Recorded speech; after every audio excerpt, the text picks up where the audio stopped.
Hello and welcome back to another episode of the Mindsets Podcast. I'm your host, Angus Cook, and we are here on episode 45. Now, we're not slowing down with cool and interesting guests, and I sort of know this person. If you'd asked me before today, before I thought about it too deeply, I would have said, yeah, I know Toby. But I'm going to let him introduce himself, and we're going to kind of get into how I sort of know him. Take over. Yeah, so my name's Toby. I'm a hybrid athlete, if you will, not one of the high rocks types, one of the proper ones. I have worked overseas for many, many years until COVID happened. More recently, sort of a newly sworn in triathlete, did my first half and full Ironmans this year, and now taking on random challenges, and I'm about to sink everything I've got into my absolute dream business, which I'm launching just a couple of days after we film this episode. I'm a man who loves to do weird stuff and sort of challenge myself to things very impromptu, and sometimes I regret it, but a lot of the time it comes with a cool story. So I love that. And that's why I think this is going to be a particularly interesting episode. Now, before we dive into all of that, which would be the normal thing to do on most podcasts, we actually don't bother with that. We're going to go in with show and tell. So for show and tell is a section which most people won't recognize, just because it's something I did when I was younger in school, thought it was really cool. But you basically bring something in from home to talk about and tell all your friends about. And I like doing it on the podcast because I like seeing what weird and wacky things people bring and want to talk about. So what have you brought with you today? I think you're going to like this one, given how we met back in 2016. So looking forward to it. What I've brought with me is a picture. So when we worked for the same company back in 2016 in the Alps, I went and worked for that company again a couple of years ago. Now, I gained the nickname of Tony from one of my best friends when I was working for another company overseas, because he knew that I got irate about the fact that people would then call me Tony for their entire holiday. That just then developed into Shetland Tony, because I'm not the tallest man in the world. So this is a picture from my team when I left the company we used to work for, where they... that is crazy. I guess this is a podcast, so I will do an audio description for anyone that's watching on YouTube, and you can find it at mindsets_podcast.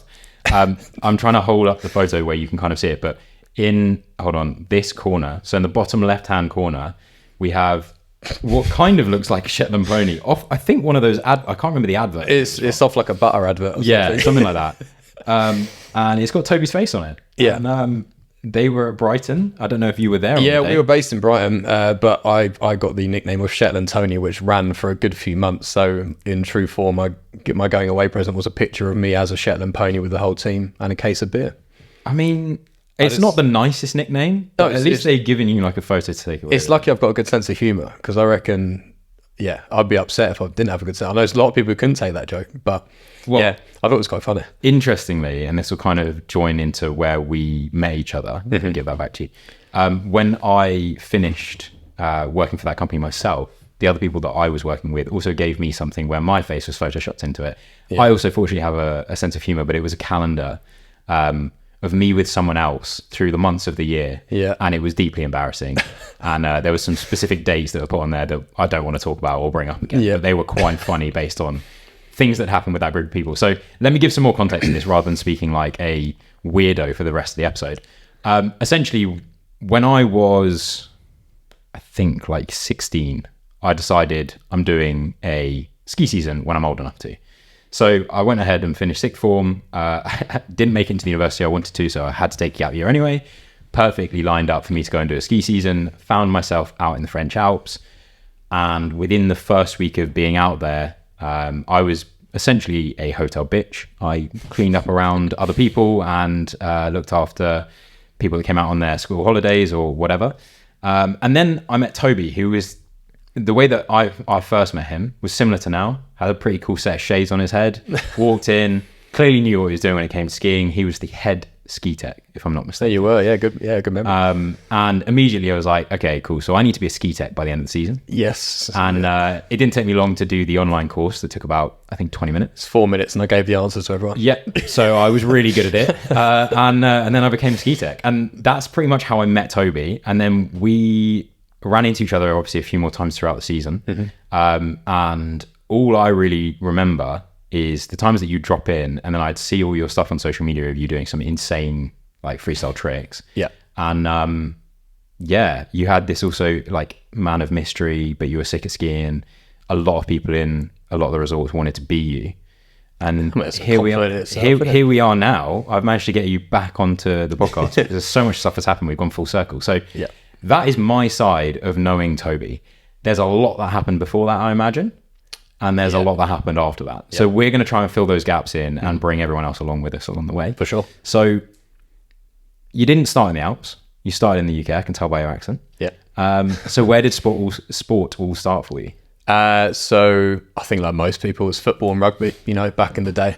But I got swiftly taken off a football pitch because I got red carded every game, like age 9, 10, 11. And it got to the point where my football coach actually ended up giving my mum the number for the rugby coach because I was a goalkeeper who would avoid the ball and just sort of, you know, kamikaze. Yeah, and I was small as well. Like I didn't belong in a goal. Like it was ridiculous. I couldn't touch the bar even if I jumped. So I was just this kamikaze kid with ADHD who would just absolutely barrel for everyone, and that was what I was good for. So eventually, I moved on to rugby because I was just, you know, useless and anything, just a bit of a liability to the football team. So I played rugby for a long time at fullback, and that's when my love for, like, you know, getting in the gym, putting the weight on, that kind of thing. As a shorter guy, it was very important for me to, you know, put that weight on and make sure, and that's where my obsession with a lot of that sort of thing came from, which has obviously come into what I'm doing now really nicely. But yeah, did all that, and then I played rugby through college and that kind of thing.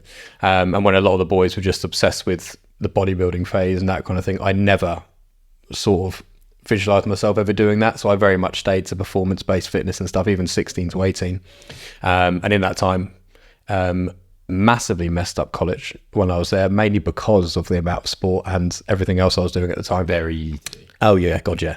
And then 18, I moved to the Alps. I mean, that was literally where it started. And then that's when I moved into skiing and became absolutely obsessed with freestyle. So had you skied growing up on like family holidays and that? Twice. So I've been on one school trip and one family holiday. Yeah. So it was, what prompted you to go from not really having done it much before to all of a sudden moving out there? And I'll be honest with you, like very much like what we said earlier, where I'm a very, you know, essentially I went through, and I went through every idea in my head of what I could possibly go and do.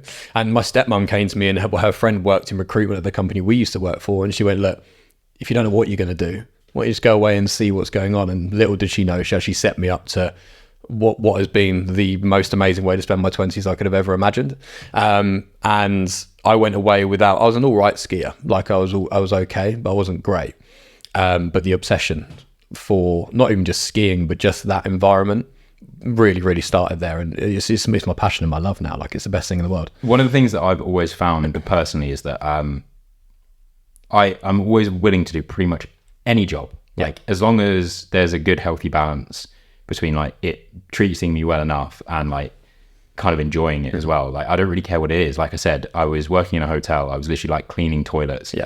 As a heads up, like kids don't understand what a bidet is in France, right? So you will walk into a kid's bedroom and there'll be a turd in the bidet, right? That's become my responsibility. In that environment, it's very easy to laugh that off. If I was in central London and that was my job, not so funny. But one of the biggest memories I have, and I have it saved on my phone, is in the resort I was working in. We had to do a bin run, and the bins in French ski resorts, there isn't like a huge wheelie bin out front that you put everything in. You have to walk it down to the huge bin in the central of the resort that then the bin men come and take. The big deep ones, wasn't it? Huge. You don't realize how big they are until they on the ground. But I remember I used to do a lot of the runs because I actively loved doing it. Because as I walked down towards the bin, the view was like no other view I'll ever work with again. Montgenev's view was second to none. I've worked in some cool places, but for like a little town in the Alps where no one really knew about it, that was the beauty of that place, where it was actually quite quiet. But that view down the valley, down towards like Sur Chevalier and, you know, down, it's just unreal. And so like, I completely understand, and to a degree also was hooked by that. So I see why you stayed. But the thing that's so crazy to me is that you went headfirst into that, and you also went headfirst into one of the most complex forms of skiing that there is, which is freestyle. Because, I mean, if we're thinking about this from people that haven't been a Seasonnaire, for example, if you're working out there, your job is to work out there. If you want to go and get injured out there, that doesn't work very well with the work side of living. So actively going out there, not having done much of it before, going into probably the most dangerous form, and risking your time working out there. Yeah. Talk me through the process. Well, I mean, the first year, it was just, I think it was really wholesome the way we did it. So there was like 3 of us, and we would just go and hike boxes after the lifts are closed. So in Alpe d'Huez, where I did my first 2 seasons, the park was out the back of the hotel. Like, I looked out my window of my accommodation and the park was there. So we would get the last lift up, and we got friends with the lifties and stuff, and they let us stay up there. And as the sun was going down, there's this really cool video and picture of me and my friend Campbell, still a very good friend of mine to this day. And the sun's going down, and it's on my first season. I remember that being one of those moments where I just slid the box for the first time in my life, and the sun went down behind the mountains, and no word of lie. It's one of those sort of moments you go, oh, I love this shit. This is me now. I love this. And we would do that, and we'd do that once every twice a week. We'd go through the park sometimes during the day, but for the best part, we would just hike features and become obsessed with it. And then the second season was when I really started just being a bit of an idiot, like just being a twat with it, and that's when I really progressed. And so did you ever have? Were you just learning off other people, or were you getting? No, were you watching YouTube videos? No, I can hope. Fully. Oh, really? Oh, yeah, hard. We're watching YouTube videos. Like, I mean, I still watch them to this day. Like, there's one that came around called Slush, like SLVSH, where they play like a game of horse against each other, and it is just the best. And watching it still to this day, having not being in the scene anymore, it sparks like memories in me. It's really nice. But you'd watch all these pros and stuff, and you would get ideas for tricks. We did first try Fridays; they were hilarious. Someone would always get hurt, like always, where you just and you pick tricks for each other, and it was that like boisterousness like of it, and it was just the coolest thing. But that was how we just slowly progressed, and then I think after the second, third season is when it really started getting out of hand, and that's when I went, I might give this a crack. And it was because one of the things that I have seen, and there's a video that I think you really shared recently, is, and I don't know when this was in your sort of skiing journey, but there are, for people that don't necessarily understand skiing too well, in different areas of the world they do it differently. So in America it's different, but in Europe they have the different colored runs for different colored slopes, green being the easiest, black being the hardest unless you consider off piste, and then that's obviously not graded. But it's similar in the jump setting. So you have black jumps, which I mean, I can only really describe as they are literally the size of a house. So the black jumps in like Vars, I think the video you're referring to, the black jumps in Vars, they were 2-story buildings. So essentially it was a 2-story building height in the big black, the pro park, and then the blacks were about 1.5. But the gaps on the pro line were 65 foot. Yeah, because the other thing, which I'll also weigh into, because I've also had my fair share of eating snow from these things, is the takeoff isn't really the scariest bit. No. For me anyway, it's the landing, because these jumps are so big, they build the landing, because where you're going to be coming down at the trajectory, if you land flat, you'll break your ankles. So they have to build a landing. The problem is, if you don't full send into the jump, you will, if you don't send into the jump at the right speed, you will probably fall short of the landing and hit what's called the knuckle, and you will crunch and everything will come off, and it'll be a bit of a yard sale with all your stuff going everywhere. The other thing is, if you do actually full send too hard, you can miss the landing and then land flat. And like I said, you are at risk of breaking something else. Oh, yeah. So did you build up to them, or was it one of these like boisterous? I definitely built up. I mean, the black jumps in Alpe d'Huez were reds in, like, Vars is a pro park. I mean, that place is nuts. That's where I met a lot of the like the French and the Swedish guys. I ended up learning a lot of my bigger tricks and stuff off of. Alpe d'Huez was a good introduction to what jumps shouldn't be like. So therefore, when we rode jumps which were really lovely, like well shaped and that kind of thing, I felt at home like immediately. And a lot of the guys never progressed to the black jumps, but I don't know what it is. I was just a bit tapped. Like until I had my big injury, I was actually, no, it's probably worse after, I'm not gonna lie to you, but I didn't really have this appreciation for my body and how badly it could go. And I think once I had the worst thing happen to me when I was in New Zealand and broke my neck and back whilst training with a few of the GB guys when I was out there in Queenstown, after that, when I healed off that and I could ski again, couldn't feel the right side of my body, mind. Even when I was like still competing this winter after, my mum hated me around this time, and she still swears at me to this day for this. I almost went, well, I'm invincible then. And for that 2 years, you know what I mean, I would push the envelope to like, I'd fully slam and not even think about it. But eventually it got to the point where my body was so mashed up where it would hurt when I got out of bed, and I was 26. Do you know what I mean? And yeah, I mean, well, I kind of want to start well, just go back to the start of that. How did you break your neck and your back in New Zealand? So this is, and it's such a ridiculous story. So that was 2014, and I was learning double radio nines. In normal people speak. Yeah, which is 2 inverted backflips and 2.5 spins. As you're doing them. Yeah, on the jump. Yeah, so I was learning how to do those. I got the radio 5, and it sounds ridiculous, but I stood there with you've probably heard of James Woodsey, the GB athlete, and I stood there with him and this guy called Tyler, and Tyler was like young at the time. I think he was like 13, 14, but this kid is he's an absolute machine. I think he's essentially taken Woodsey's space now. But I was stood at the top with them and his girlfriend Anna, who's a Kiwi girl, and they said the next progression off that radio 5 and 7 that I'd learned is to chuck another flip in, and it will give me the extra twist. And I was like, that sounds like big dick stuff. I would love to be able to do a double like that finally. I'd already done double fronts and stuff and backs by that point. And I did it into an airbag, and it of all things that happened, I did it into an airbag, and the kid's setting was still on the bag. So I left this kicker. I was about 35 foot in the air. And as I came down, I opened up off the second flip, because obviously I panicked. I've never done it before. On the second flip, I opened up and I went through the bag upside down, and I hit the concrete plate underneath. So I broke my C1, C3, and there was something in my lower back, which I can't remember what it was called. But I was paralyzed for 2 days. Had to ring my mum with my girlfriend at the time holding the phone to my ear. So my mum picked up the phone at 3 a.m. to me, like, oh, I'm not holding the phone, I'm paralyzed, we're going to see what's going to happen. And it turns out I had broken my neck and back, ripped my right pec in half, ripped my entire right shoulder off the bone essentially, and essentially ended up with me not having any feeling in the whole right side of my body for the best part of 2 years, and teaching myself how to go about day-to-day life. I went on season again, do you know what I mean, to try and distract myself. How long did it take you to kind of turn yourself around from being paralyzed to that was back on skis? And so I got feeling started to come back after 2 days.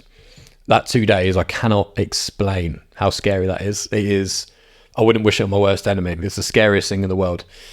And I was paralyzed from chest down, so I had some feeling in my left arm. That kind of sucks, because if you could feel your chest ripped in half on one of the pairs. Oh, it's painful as hell. So you unfortunately are feeling one of the biggest pains. Oh yeah, and the rest of it, mate, it was unreal. And there's this divot still in my chest where it doesn't work anymore, and I don't have a medial tricep in my right arm anymore, which is great for the gym, as you'd imagine. But yeah, so it was 2 days of that, and then I went straight on season, and I still regret it to this day, because I might actually have a right medial tricep if I'd just been sensible, taken 6 months off, done the rehab. But I didn't do the rehab. I went straight back out in season, started competing, went on the SFR tour, all this kind of stuff, which was great. But I was landing tricks on these massive jumps and rails. I couldn't feel my right foot. So I was like fully guessing. And eventually I got used to how it should feel. And it was a weird time, man. And I was very irresponsible. But also, those were 2 of the best ski years of my life. So it's really hard to be like, I don't know how to explain it. It's really odd. It doesn't really sound like it was actually a regret because of the things you experienced, but at the same time, I think looking back now as a, I suppose, wiser person, which now is doing different things. Because at the time, like you said, you kind of had this epiphany on that sunset where you're like, this is me, this is like what I want to do. But then, unfortunately, not everything lasts forever. So now that you're not doing that, it's quite logical to be like, I kind of wish I didn't do that. But at the time, 100%, man. I was living the life. Like, I was fully living the life. I mean, like you said, it was when I wasn't even 26, sorry. No, I was 23, 24, maybe even a little bit younger than that. But I was turning up to resorts, and people were genuinely like really wanting to go skiing with me. And as like a young 20-something-year-old lad, that feeling is like, oh, I'm wanted. Like, people want to train with me, and that's cool. I remember messaging you and being like, when are you next in resort? I want to go skiing. And the thing that kind of sucked from my end, but was probably quite lucky from your side, I guess, was Montgenèvre used to have a decent park. But the season that I was there, they didn't build it. They didn't build it because there wasn't enough snow, was it? So we never really got to do anything there. But I remember still messaging you like, when are you coming down? Because I was like, he probably knows the secret like parks that are in the trees that locals have built, that kind of thing. We'll get those. But yeah, I guess you were still in that recovery point from your injury in that year. I was, but I was also more reckless than ever, which was stupid. Like, I mean, it almost got to the point where I'd get to resorts and people would want to go skiing with me. And it was, at the time, I thought it was the coolest thing ever. I'd turn up and just people were taking the day off to go skiing with me because I was doing all these international competitions and stuff. And that, I mean, it just felt so good. So then when it came to respecting my injury, I ignored it, if anything. And that was, like I said, look back now, I'm like, oh, that was stupid. But actually at the time I was like, I would have done half the stuff that I did if I had taken it on board. I know it's weird to say, but I'm fine now. So, I mean, yeah. Well, you ended up going off and you made it to Laax, is that right? Yeah, so I went to Laax for the British Champs, yeah, which was, I mean, I emptied my bank account to go. Like, it was stupid. I rang my dad. I couldn't afford the petrol back from Laax to Serre Chevalier. And I rang my dad and I was like, I've done all right. Like, I did good. I mean, like, we didn't even get the competition to go ahead because the weather was so bad. But I met loads of guys there and did one of the most outrageous double front flips I think I've ever done in my life off one of the black booters, which was an 80-foot kicker. I was going to say, the videos that I have seen of Laax, like, if you look at jump parks in most resorts, like, they're clearly jumps. Some of them are quite well shaped, well built. In Laax, for that sort of competition, it's like, it's almost been like it's been sculpted out of clay for the event. Like, it's then been, the mountain was put there. Mate, the guys are artists. Like, they are so proud of what they build. And the jumps, there's this picture that I've got where I'm stood next to it and it's 2.5 of me tall, so about 3 foot. But it's it's 2.5 of me high. And I remember sending my mum the picture, and this was a year and a half after my accident. And I was like, oh, this is the first jump. This is the small one. And she just rang me immediately. Was like, you're not doing that. And she was like, it looks like the weather's bad. I was like, yeah, it's gusting 45. It's bad. And she went, okay, well, have fun. Great. I'll speak to you later. And then like I said, we did all right. I mean, we just messed around for 3 days. And then I had to ring my dad and I was like, I can't afford the fuel home. Like, I was giving everything to giving this a proper crack. And if only I'd respected the fact that there is no money in skiing. There just isn't. There's no money in skiing. And you get all the pro guys who are hitting the X Games and stuff, and even they were skinned. Do you know what I mean? So exactly. God knows what I was aiming for. But again, I think it comes down to that thing where it felt like in your 20s when you're doing that kind of thing. I mean, I've got that story to tell. You know, I stand by the whole thing where I like to live life so that I've got stuff to tell my grandkids from a chair. And that's one where I'm like, yeah, I was hurting, but also it's the coolest thing to be able to sit there and go, here's a picture and I did this when I was 20. Do you know what I mean? And like you said, it essentially set up a really cool 20s for you. Straight up, yeah. So, like, you didn't just do winter seasons. No. You did summer seasons as well. You kind of flipped from season to season, which I really wanted to do. My mum managed to get her foot in the door and stop me doing that and made me go to university. But I was very, very close to cancelling and going to university. Like, in terms of mental decision, I made the mental decision that I was. The fact that my place was still there and I went and had a look at the university again, I kind of got prompted that was definitely what I was doing. I wanted to be part of the family next time I returned home. They're not quite that bad, but it was very much like I wasn't even allowed the discussion. I wanted what you were doing because, and I look at it now with the kind of career decisions I've made. Do I regret it? Maybe. But going off to do a summer season because I knew how to sail and that sort of thing, it would have been quite cool. Which did you end up preferring, summer or winter? As I got older, it was definitely summer. I think the winters were great when I was peaking in my freestyle skiing because I was, at the hotels, I was that guy and that was a nice feeling. More than anything else, we kept First Try Fridays going for about 6 years. And every Friday it was just 8 of us would go out and just get super loose and then just go to Après and have the best. You know what Après is like. It's class, especially when you're a Seasonnaire. It's like €1 a pint. So you just buy. It's not even that much of an impact on your bank. No, you buy 10 and go and put it on the table and help yourself. Like, if you can hack 10, fantastic for you. Well done. And that was great for a bit. And then I did one summer and that was bike guiding. So I worked for an active travel company where I was running a bike centre in Greece. And I got hooked on summer there and then. I think I accepted my ski thing was done and I was sort of over it. So when it came to the bike stuff, I mean, the scenes that I was seeing and the places I was going to just out of resort, and it was so stunning. Like, it was unreal. So I'd guide a bike ride in the morning. I'd wakeboard before lunch, go and grab some lunch. The afternoon, we'd just be fixing bikes in the sun all day. I was tanned, fantastic. I was in great shape, brilliant, which I wasn't used to considering all I did was get pissed for about 6 years beforehand. So it was definitely a switch. So beforehand, definitely my winters when the skiing was going on. But when that was sort of, falling off, the summers really took over for me, and I got fully hooked on that life. One thing that I want to underline here is because from the perspective of what you just said, like the quality of life and what you do on the day to day is incredible. And there'll be a lot of people listening to that being like, you know what, I just wish I could do that. Yeah. It's like, yeah, it is great, but there's no savings. And when you come home, you don't really have a home anymore. No. Because you're constantly away, but then nowhere when you are away is really ever home either. Yeah. And so you just completely lose the sense of grounding. Yeah. And after a few years, we are flashing forward a few years, you came back and were in that limbo point before you were supposed to go back out again, and COVID happened. Yeah. Which basically shut the whole world down, yeah, and essentially shut life down for people like yourself. Yeah. So what sort of happened then? God, I fell off a cliff, honestly. I had my entire life dragged out from underneath me, like a lot of people did. But I didn't know what else to do with myself. Fully, when Boris stood up and made that announcement, my car was packed and I was meant to be on a ferry to Italy and then to Greece the next morning. Italy? No, Calais, driving down Italy, Greece, yeah. And he made that announcement and obviously weren't going anywhere. And I was one of the people who had to tell all the staff and stuff they didn't have jobs anymore, and that was really difficult.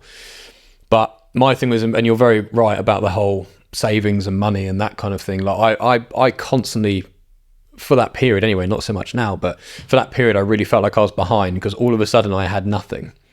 I was in my overdraft, you know what I mean? I had debt, and it was because I was living that life and I was doing all these really, really cool things that you want to do in your 20s.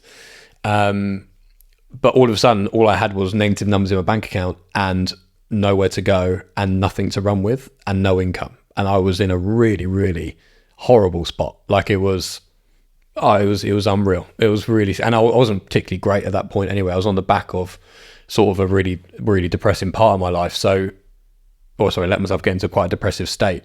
So it was a really difficult time but that's what sort of spurred on the next sort of stage and what sort of came for me in like 2020, which was setting up a business. But this is a question that I've got before we talk about that. Is where did your love of yoga start? I started doing it as sort of in 2018. So I worked in Sardinia, and straight up, still one of my favorite places in the world, hands down. It is just very cool. Food's good, love Italian food, coffee's good, beautiful place, stunning, and really like undiscovered a lot of the bits. It's really lovely. But I started doing yoga there because I was getting all the pains and stuff from my injury cropping up again from cycling. So I was getting like my shoulder would raise up, I had trapped nerves in my neck, my chest would randomly cramp and stuff. So I started doing yoga every single morning before work in order to relieve that a little bit and relieve the pain. And it worked. And don't get me wrong, I never anticipated where that was going to take me, but it was quite good. It was a good bit of experience to have in the industry before I, jumped straight into it. And then you basically built a business around yoga in COVID. Yeah. So it's funny. The announcement happened on, was it like 31st of March or whatever it was, just 1st of April. Yeah. And by the 12th of April, I had a fully functioning yoga business with products on the way, live classes going on 4 times a day with 8 different teachers. And my mum couldn't quite believe what she was. It took me about 6-7 days where I just went, I'm going to do this. And this is where this like impulsiveness comes from me, where I'm like, I've got nothing else. What am I going to lose? So I got a credit card, bashed everything on it. And I ended up paying all my debts off with it. It was one of the best things I've ever done. One of the great starters of everything else. And it was a great way to sort of realize actually what I was capable of outside of just being a reckless twat in the mountains or in like on the beach or whatever it was. But yeah, so I made eco yoga mats, equipment, and clothing. Built up a really, really cool community quite quickly. I think we got to about 1,000 followers in about a week, where I was hosting stuff online. We're doing 4 classes a day for free. People were donating to the girls and guys who were doing classes. So I didn't have any expenditure, but the guys were appreciative that they had these classes to go to. The girls were appreciative because they had, a bit of money coming in. And it was great. And it was like this community feel, and I really needed it at the time. And I became absolutely obsessed with it. So I learned to code. I learned how to, fulfill products and get all the products over from like Taiwan, China, wherever it was, clothing from Portugal. I learned about all that industry and how that worked. Everything in the background of what goes into a business. And that was like, I like to call it my practice run. And it went very, very well for a bit. Then I sort of fell out of love with it after a couple of years, honestly. It was, I don't know what it was about it, but I sort of started to fall out of love with it. I think I heard about mercury in the microwave enough. And I was sort of like, this isn't me. Like, you know what I mean? You know what I'm like? I'm a bit sarcastic, sometimes a bit, untoward in what I say. I think that's very evident from like my Instagram and stuff, where I don't really think before I talk. That doesn't go down well in the wellness world really a lot of the time.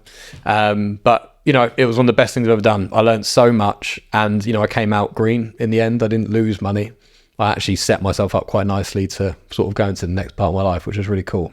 So yeah. So with the next part of your life, then I assume now that you've, clearly taking your eyes away from the sort of freestyle sport but now you've been doing something that's a little bit more tame, like yoga. Mm-hmm. But then you've started to dabble in some slightly different things, both fitness-wise. Mm-hmm. And then obviously we've got some quite large changes, as you mentioned, what you've done in the last sort of year and a half or so. Yeah.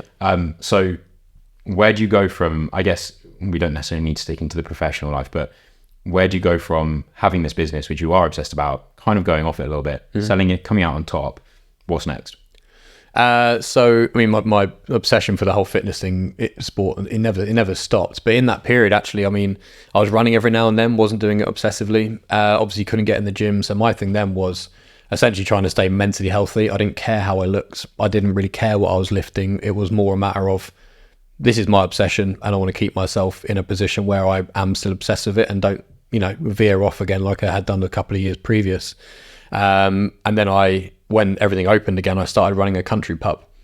So I opened a 200-seat country pub on the first, when the first lockdown finished, which was, as you can imagine, carnage. Character building is probably what we described it as at the time. It was essentially everyone's turning up and drinking as much as humanly possible in 2 hours, and trying to control that when, we'd all been locked inside for God knows how long.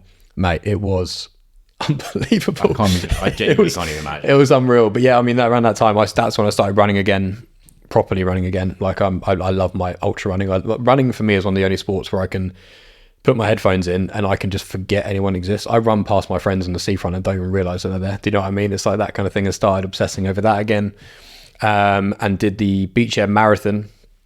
Was sort of leading up to that. But initially I was like sort of really inspired by the whole hybrid movement. The original hybrid movement, not the High Rocks one. Oh, we'll get into that. Sorry. I know, you bastards.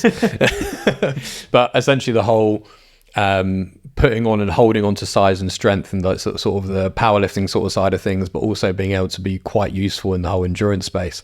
I became absolutely obsessed with that idea. So I went from 71 kilos to 98 kilos in 7 months.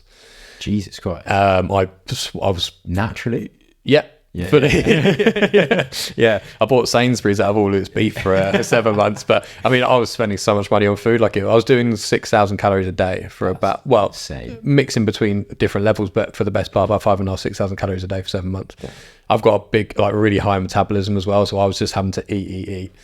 So when I was 98 kilos, didn't really run in that time, and then went on an all-out sort of cut to get myself ready for Beachy Head Marathon, which is the one in my town.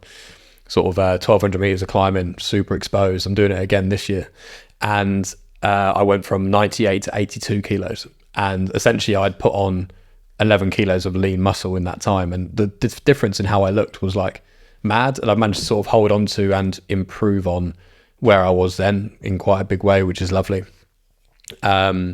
It leveled me out. It made me sane again. Do you know what I mean? It made me feel good again. So, well, this is something that I wanted to talk to you about, is because while we've been talking about all of this, and you've kind of alluded to the fact that sometimes things were a bit like not ideal, I think is a fair way of putting it.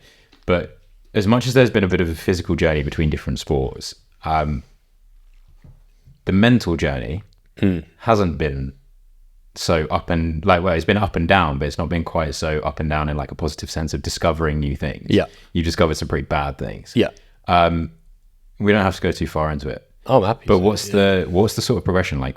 What happened, and what was it for you that kind of helped you get to being where we are today, we are a bit more happy about things. Yeah, well, I mean, if we go from the top, I mean, I think, like we're talking about that lifestyle and actually how it sounds amazing and beautiful, but actually a lot of it is pretty dark, and you're overworked, you're sleeping 4 or 5 hours a night. The drinking culture you'll back up is great at the time, but in reality it's horrific. The only way that I can put it, for someone that's been to university and has done Freshers Week is a slightly lightened example of what your entire life was like for 6 months. Yeah. Because as much as you're not necessarily going out every single night, I mean, for some portions of months you are, but you go very much from being around people that you don't know to, at university, you make friends with these people, and you have your different social groups. So you go out every once in a while with some of those, and you have a different night each time. When you're in season, you very quickly become this weird hybrid of family and friends. Yes. And you go out with them every single night, and it gets way more out of hand the more and more comfortable you get with each other and with the resort and with everyone else in the resort. And so it is just relentless. It is absolutely relentless. And at the time you're like, I am living. But I mean, like, actually it was relentless, and no wonder my mental health took a steer, because I did that from 2012 until 2019. And don't get me wrong, when I moved into the summer stuff, I got way more obsessed with my fitness and becoming a very good cyclist and runner. So it dipped off a bit, and I was like, oh, I'm not drinking that much. I'm still going out 4 nights a week. You know what I mean? And what if a mate was doing that in the UK, you'd be putting him aside for an intervention. You'd be like, this is probably not too great, mate. And I mean, the ski years were debaucherous. I mean, that was just carnage. That was ridiculous. So that was the lead up. And then it got to the sort of summer season stuff where I was running. Well, I had 56 people who report to me directly from different places in Europe. So I was stressed as hell with all that stuff whilst running a centre at the same time. And we'd drink most nights, and I'd help with entertainments. And, it was just, and I was sleeping 3, 4, 5 hours a night. You do that for long enough, you're going to come up in a pretty bad way. I mean, in 2018 was when that really got a hold of me. 2018 was sort of like the penultimate point for me where, I mean, it was horrific. I mean, so I tried to take my own life for the first time when I was in Sardinia, and it was, no word of a lie, the most beautiful place I've been in my life at the time. I've been to New Zealand and stuff, and it was lovely, but Sardinia was that place for me. It was stunning. But all I wanted to do was for it to end for a long time. So I'd be locking myself in my room, all sorts of stuff. And I put it down eventually when I got on the right side of it, down to the amount we were drinking, the amount we were working, and just that lifestyle is not sustainable for anyone. You wonder why you see guys, and you would have experienced this, the guys who were in their late 30s, 40s, still living that life, and you wonder why they are recluses, just a bit weird. It's because that lifestyle will ruin you and mess you up, and you've got to approach it in a certain way. But yeah, so 2018, I sort of met my point, and I got to enough, and I tried to do it for the first time, and no one knew until 3 days after. And that's a scary concept, and I can't explain that concept to anyone, because you go home, get back in bed, and then essentially I got talked down off there's this beautiful castle called Posada, and it was huge on the top of this big mound, and it was just a sheer drop, and I took myself up to the top of it, and this Italian lady walked out and started talking to me in English. I think she noticed. I don't know, but she started talking to me in English, and I was looking through pictures on my phone anyway at the time when I was stood up there, and she took me down. She gave me a little coffee in her house, and then I got back in my car and I drove home, got into bed, and then went back to work next morning, and no one knew anything. And 3 days later, I sat my mates down and told them, and from that point, they were on me. You know what I mean? They were with me. I had my mates staying in my room on certain nights, making sure I was okay, and they stopped me from drinking and that kind of thing, which was great. I would so wholeheartedly admit at the time I needed to be drinking to feel normal, and they were there to me to make sure I moved out of that, and that was where the start of my sort of improvement came. And I tried to do it again towards the end of season, and my mates knew that night because they found me. And the 2 days later, I was on a ferry back home, because I knew I just needed to be at home with my family and sort of back to normality again, and try to work myself out of it, which is essentially what I started doing. Yeah, started working out to it, and COVID was the best thing that ever happened to me, straight up. And it sounds really selfish to say because everyone lost so much, but it was the best thing that ever happened to me, because it stopped me living that life and made me realize actually how fucking unhinged and stupid that lifestyle is. Despite it giving me some of the best experiences I've ever had in my life, I wouldn't change it for the world. I would change how I approached it and how it was delivered back then, because the drinking culture was so normalized, and it shouldn't be. Like, it was just incredible what was acceptable. And COVID saved my life, straight up. I think there's actually a lot of people, especially people that I have spoken to actually on this podcast, which actually think the same way. And you're right, it's a really horrible thing to look back on, because so many people lost so much. Yeah. Whether that is in terms of their job and their career, or if it's like family members, and especially for athletes that missed out on opportunities to go to, I don't know, the Olympics or something like that. Yeah. Horrible situations.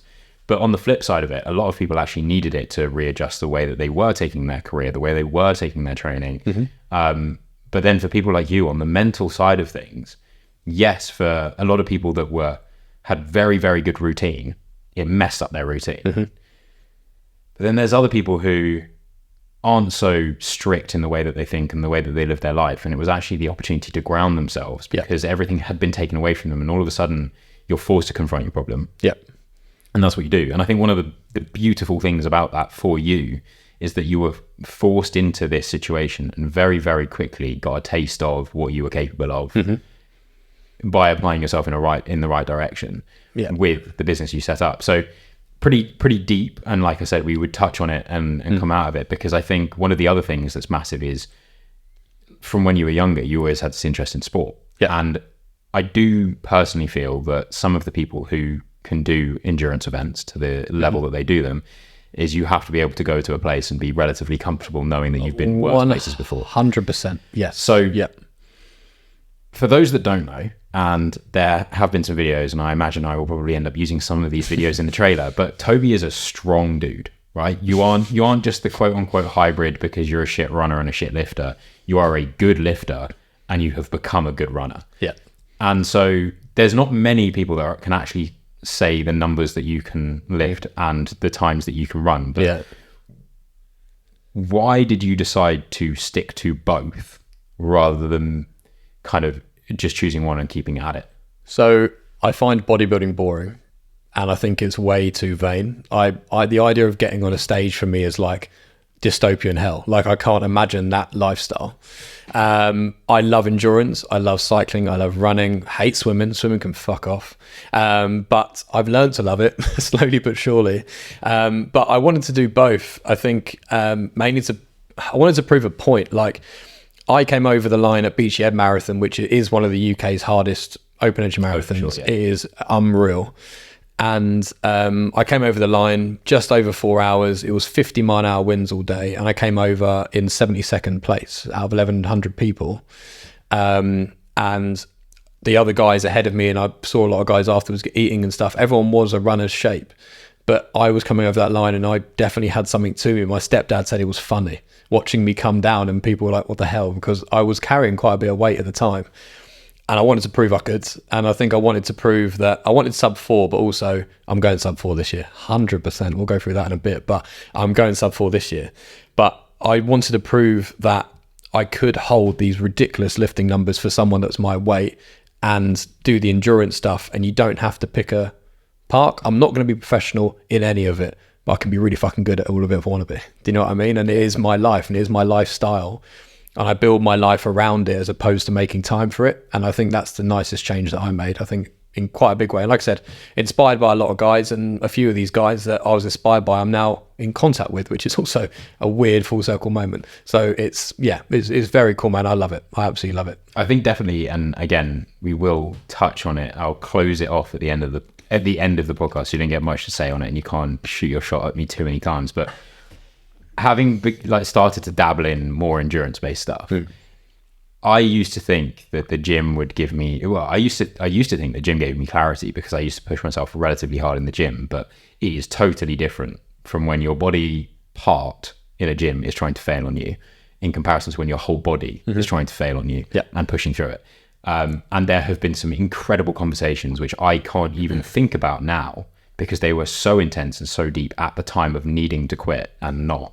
And it's that sort of battle for me that when I can have that, I learn something about myself each time.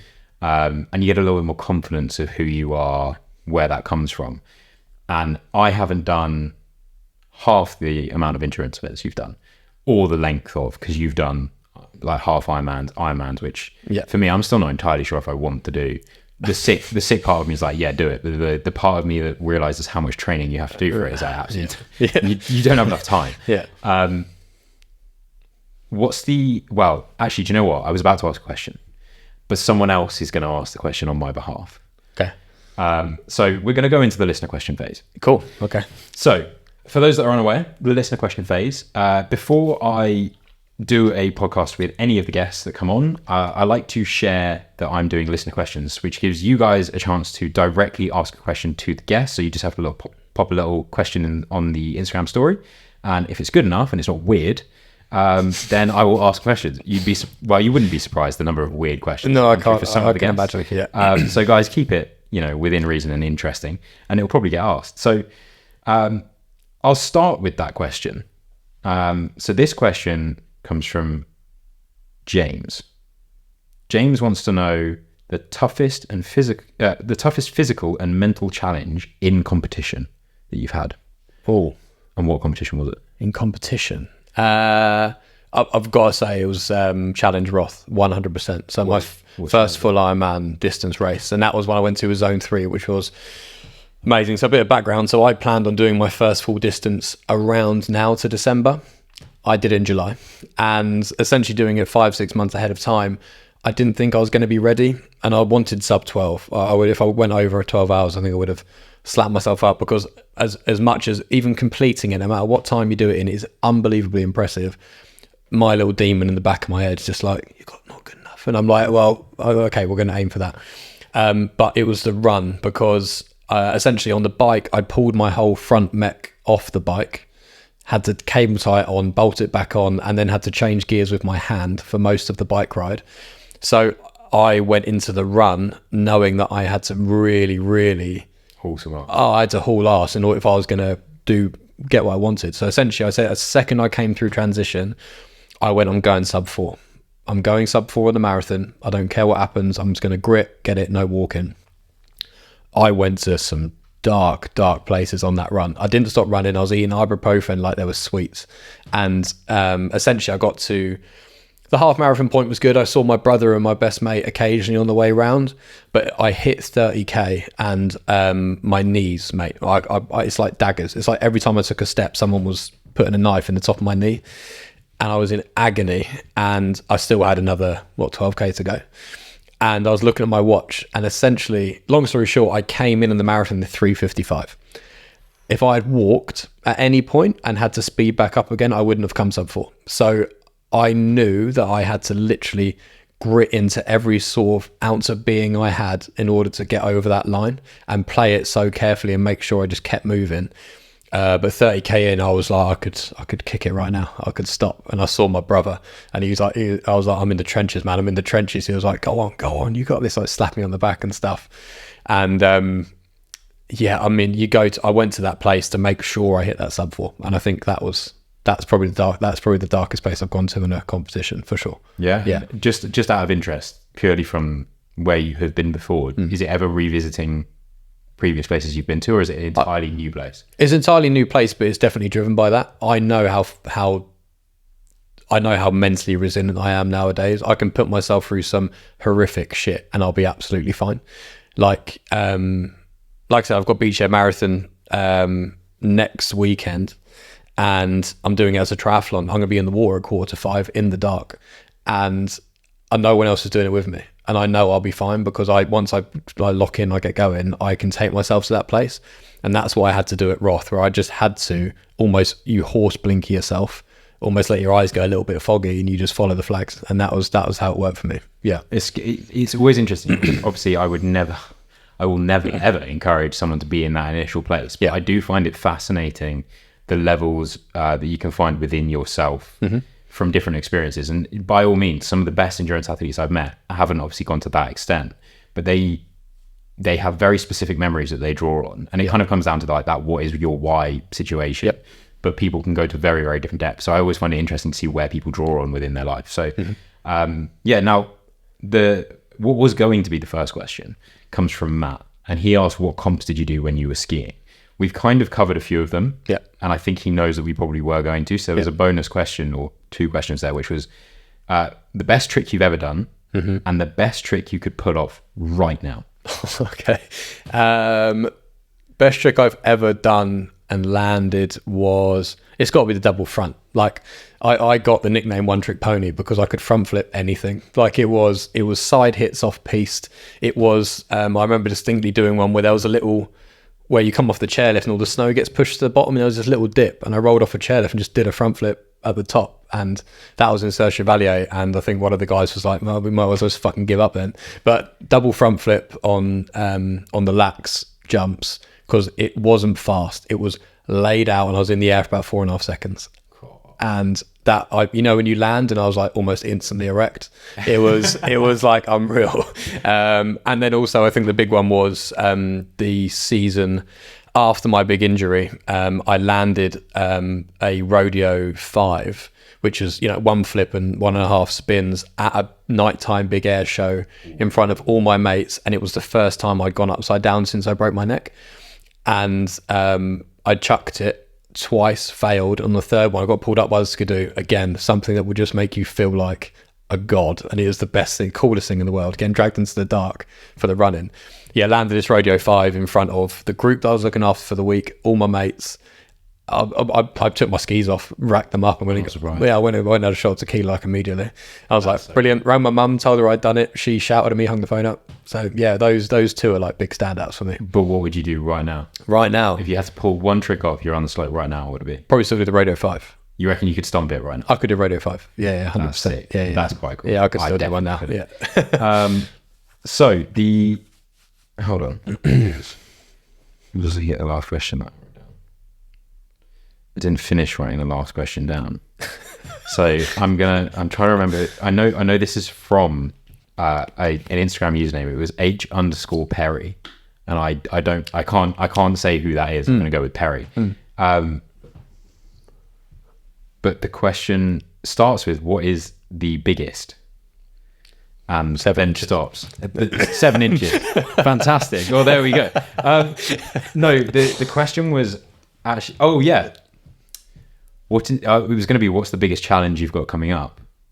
Well, yeah, next weekend, straight up. Well, so the triathlon is it triathlon distance that you're doing in the water and on a bike? Because you're doing a marathon. Yeah, so it's Ironman 70.3 distance swim and bike. With a marathon. With a marathon at the end, but the marathon's got 1,200 meters of elevation off-road. It's disgusting. And your intention is to do sub 4 top 100, yeah.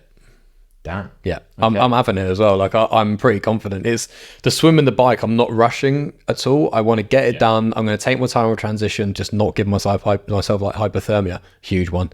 But the run is like the big bit where I want to get to the start line, say hello to who I need to, and then get moving. But I'm doing it for like a men's mental health charity support group, so it's a big thing for me. We love that. We're a big supporter. Yes, yeah. And H_Perry, I can only apologize. Your question was good. It was good enough for me to start writing, and I clearly got distracted when I was talking to Toby before the episode.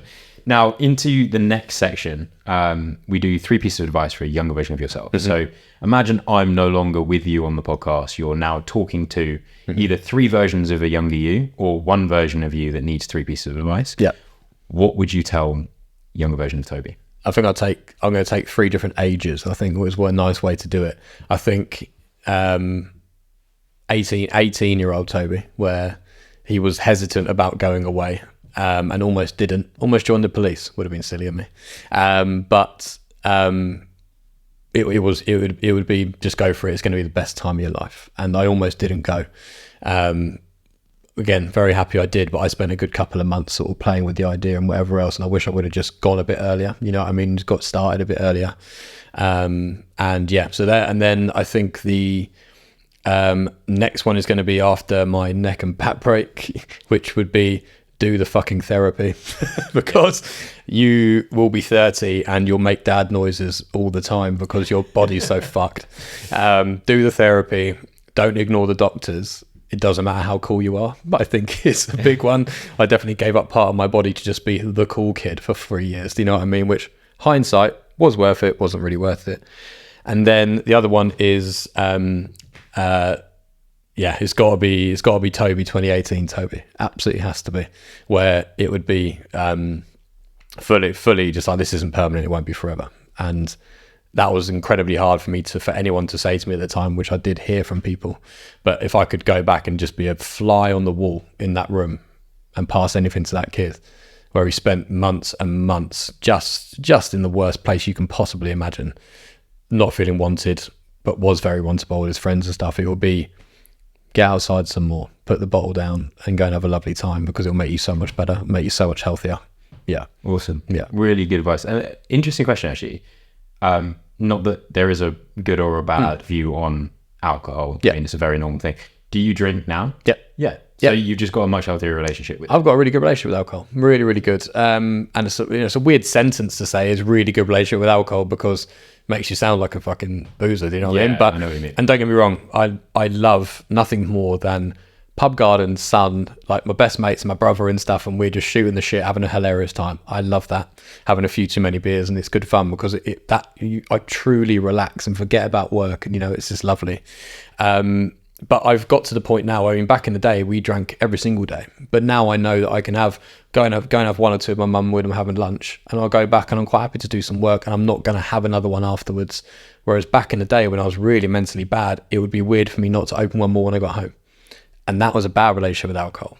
My relationship with alcohol now is, I'm not being funny, I'm incredibly fit and strong at the moment. I gave it up for a little bit to fix my relationship with it. And now I'm in a very good place where I understand how to deal with it myself. And I'm very happy with my sort of relationship with it now.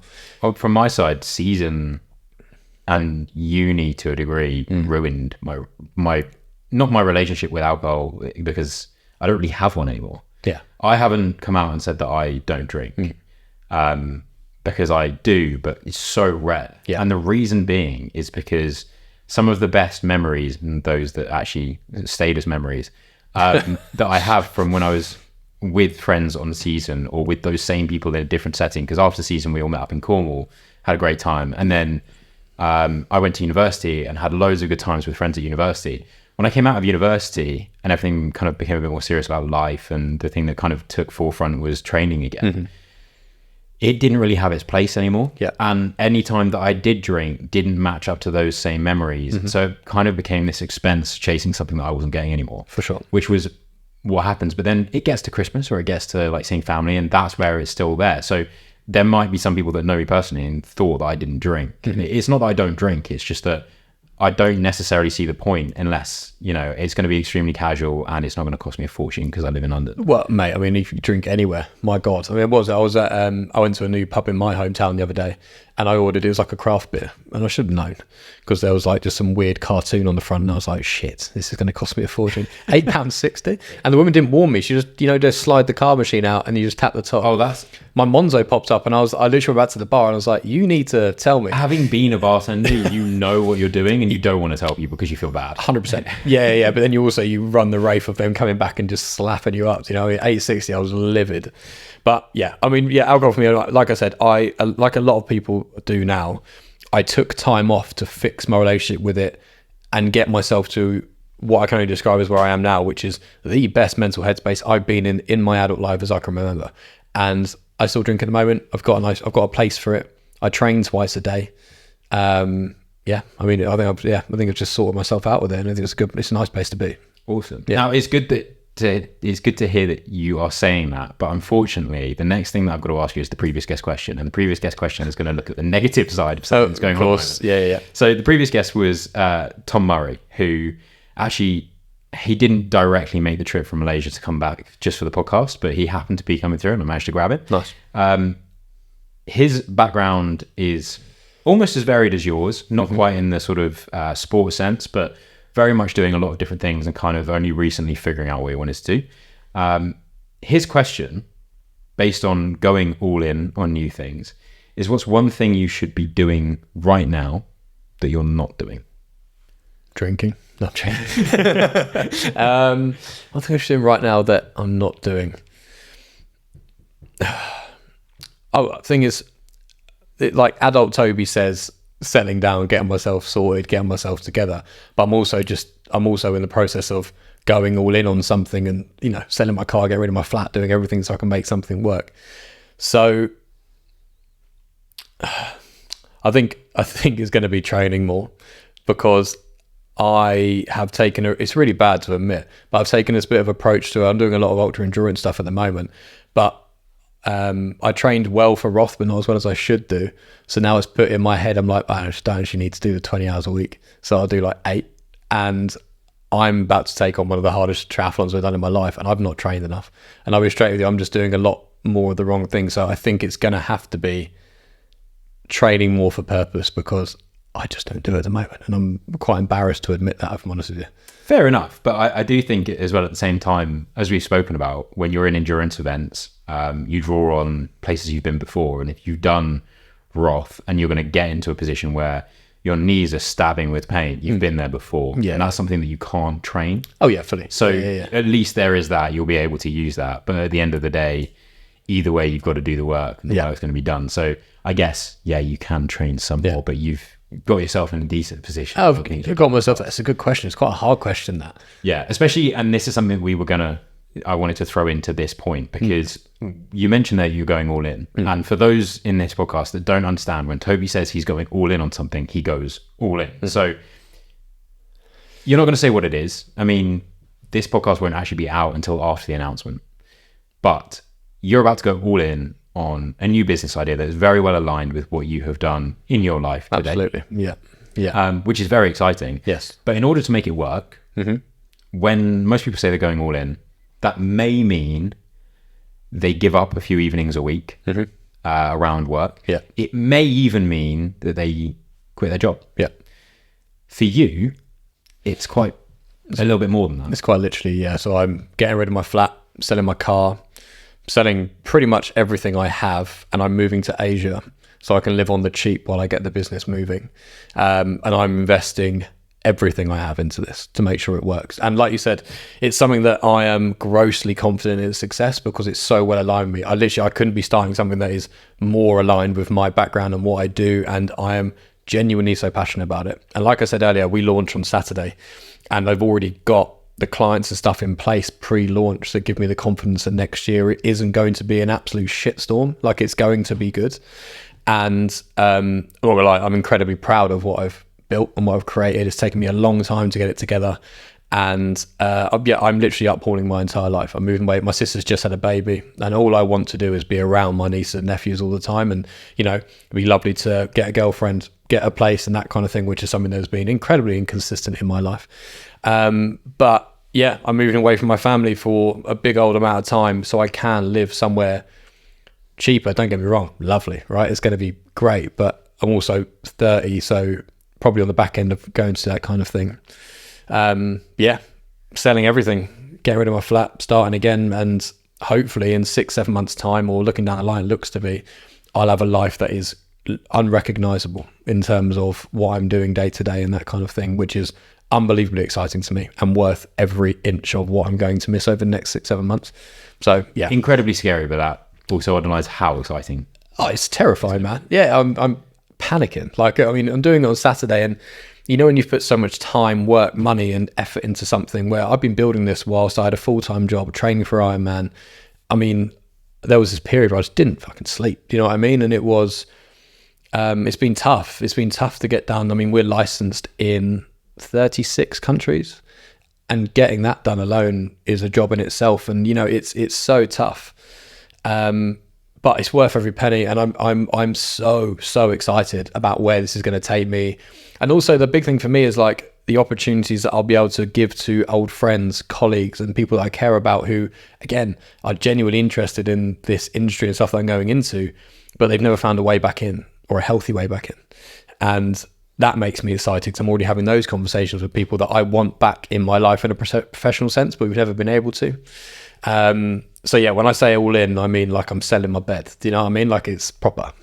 Which is awesome. Yeah. Now, I will ask you what your question is going to be for the next guest, but I am actually going to throw one more question in there, because Tom, before he asked the slightly deeper question, did come out with another question, which I also want to ask you, because I think it's a great question. What is the biggest animal you think you could win against in a fight in its natural environment? Yeah, see, that's the bit that throws me off massively. Do you know what I mean? like I've been playing in this. Could I put a camel in a headlock and knock it off balance a little bit? I don't know. Would it get up and kick the shit out of me in an accent? Maybe. But I think it's going to be like, I reckon like a half-grown deer. Do you know, like a, I don't know. Are we talking kill it or fight it? I think it's a fight to the death. I mean, if there's any vegans listening, it's not. It's a Disney film. You know, they just go to sleep and Absolutely. all is well in the morning. Absolutely. Someone's singing in the background. They'll float off eventually. Exactly. Yeah. Onto my plate. I think I told Tom that I was gonna have a think, and I have had a think, and my answer is actually quite boring. But What's yours? stand by. I think I could take a cow. A cow? I think a cow. Have you heard of a cow run at you before? Well, that's the thing. Who said it's running at me? True. Legless cow. Could be a legless. I was in Scotland not too long ago and I was staying on a farm, and I'm not being funny, those things are They're huge. terrifying. That's the thing. If it's coming at me, I'm losing. Yeah. But if you sneak up on they're sneakily agile as well, you know. Oh yeah, they are, mate. They're rapid, mate. But I'm just thinking, you know, if a cow's got no reason to worry about me and it doesn't know about this whole conversation, it hasn't picked a human on its. I know what the first move is. I'm just intrigued where you go after you get it to the floor. Again, just in case there's any vegans listening, I'm gonna hold off on that. But I'm going cat. What is your? I'm going deer. You're going deer. I'm going deer. Deer's quite strong if you get around those. No horns though, not the horns. okay. Female deer. Specific time of year. Yeah, Or female. yeah, deer. catch it at the right time. Yeah, exactly. Yeah, catch it at the right time. I think a deer. I think I get it in the right place. So that gives you a bit of an example for those listening and to you, Toby, of the kind of variety of question that you can get between listener questions and also previous guest questions. So what would you like to ask the next guest, not having a clue who they are, what they do, or what their discipline is? John, sensible or not sensible? Completely. I'd say I'm gonna go like adventurous and cool. Okay. If money was no object, where would you spend the next 4 months? Oh, that's a great question. And I'm not going to allude to anything you're up to, but once they've got their answer, they should probably reach out and contact you where? They should absolutely yeah. They should contact me at activeexplore.co.uk. activeexplore.co.uk. Great. So, guys, this kind of rounds off our episode with Toby. It's been awesome seeing you again, but also having you on. Thank you it's great to catch up and opening up about your story. Really interesting for me to listen to, hopefully equally for those that are listening to this now. Yeah. Now, we've obviously mentioned what or where to find your next adventure, but where can people also find yourself? So Instagram at Toby Simmons UK, and I might as well say what I'm launching on Saturday. It will be out already. It's going to be out. ActiveXplore travel, sports and wellness retreats, camps. Hit me up. I'm your expert, and it is going to be unreal and amazing. Worldwide stuff, working with people all over the place, and it's incredibly exciting. But Toby Simmons UK for all of the debaucherous triathlon content. Amazing. Now, for those of you that are new to the podcast, well done, you found it. But at mindsets_podcast is where you can find us on all forms of social media. That will also work on YouTube if you fancy watching this, seeing some of those show and tells firsthand rather than relying on me for terrible audio description. But any support, whether that is leaving a review, leaving a like, sharing, or actually just following along on one of the forms of social media is greatly, greatly appreciated. So with that being said, thank you very much again, Toby. Pleasure, man. Good to catch up. And I look forward to seeing you guys listening in the next episode. With